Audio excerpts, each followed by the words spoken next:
जय श्री कृष्णा दोस्तों, आज की वीडियो में जानेंगे भगवान श्री कृष्ण ने अभिमन्यु को क्यों नहीं बचाया। क्यों अभिमन्यु की रक्षा नहीं कर पाए श्री कृष्ण। महाभारत की कथा तो सभी जानते हैं, किंतु उसमें कई सारी बातें ऐसी है जिनका रहस्य हम समझ नहीं पाते। समझेंगे भी कैसे, हम तो साधारण मनुष्य है और ईश्वर की लीलाएं तो स्वयं देवता भी नहीं समझ पाते। ऐसे ही एक रहस्य की बात हम करने जा रहे हैं। अर्जुन के वीर पुत्र अभिमन्यु की मृत्यु की। अभिमन्यु ने बहुत बहादुरी से युद्ध किया था, परंतु अंत में चक्रव्यूह में फंसाकर कौरवों ने क्रूरता से उसकी हत्या कर दी।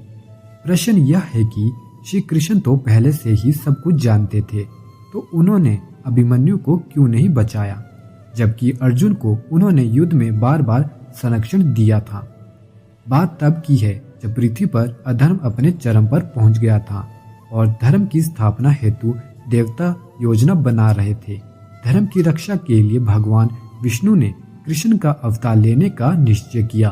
तब ब्रह्मा जी ने अन्य देवताओं को ये आदेश दिया कि वे भी पृथ्वी पर धर्म की स्थापना हेतु श्री कृष्ण की सहायता करेंगे और इसके लिए सभी देवताओं को या तो अपने अंश अवतरित करने होंगे या उनके पुत्रों को पृथ्वी में जन्म लेना होगा।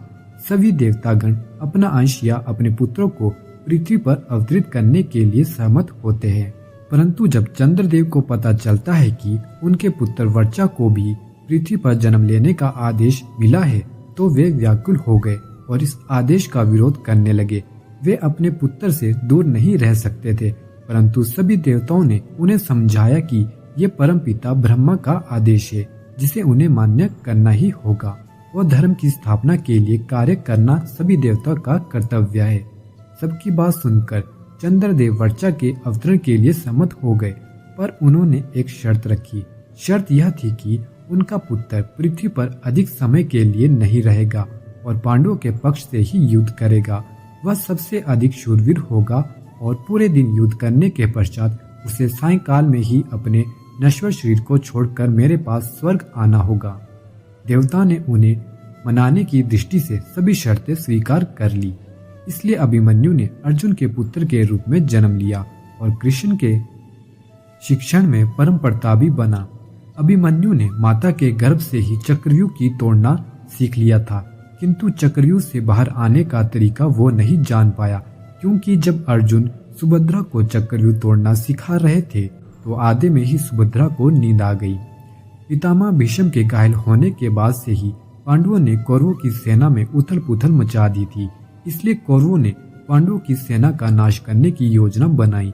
योजना के अनुसार उन्होंने अर्जुन और उनके सारथी बने श्री कृष्ण को युद्ध भूमि से दूर कर दिया था और चक्रव्यूह की रचना की, जो केवल अर्जुन ही तोड़ना जानता था। किंतु ऐसे समय में अभिमन्यु ने आगे आकर उनकी सेना का सर्वनाश होने से बचा लिया। वह चक्रव्यूह के भीतर प्रवेश कर गया, किंतु उसके साथ कोई और योद्धा उसमें प्रवेश नहीं कर पाया।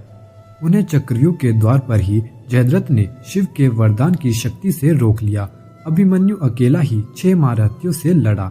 वह घायल होकर भी लड़ता रहा, हार नहीं मानी, और जब अभिमन्यु के हाथ से शस्त्र भी टूटकर गिर गए, तब भी वह रथ के पहिए से लड़ता रहा और ऐसे ही सायंकाल तक लड़ते लड़ते उसके शरीर से रक्त की हर एक बूंद भूमि पर गिर गई और वह वीरगति को प्राप्त हुआ। और इस प्रकार अपनी बहादुरी के कारण वो युद्ध भूमि का सबसे शूरवीर योद्धा कहलाया और शर्ता अनुसार जल्द ही स्वर्ग को प्रस्थान कर गया। यही कारण था कि श्री कृष्ण जी ने सब कुछ जानते हुए भी अभिमन्यु के प्राणों की रक्षा नहीं की और उसकी नीति में कोई बाधा उत्पन्न नहीं की। तो दोस्तों, उम्मीद है आप सभी को यह वीडियो अच्छी लगी होगी, तो इसे अपने दोस्तों के साथ शेयर करें और वीडियो को लाइक करें। चैनल को सब्सक्राइब करना ना भूलें। धन्यवाद।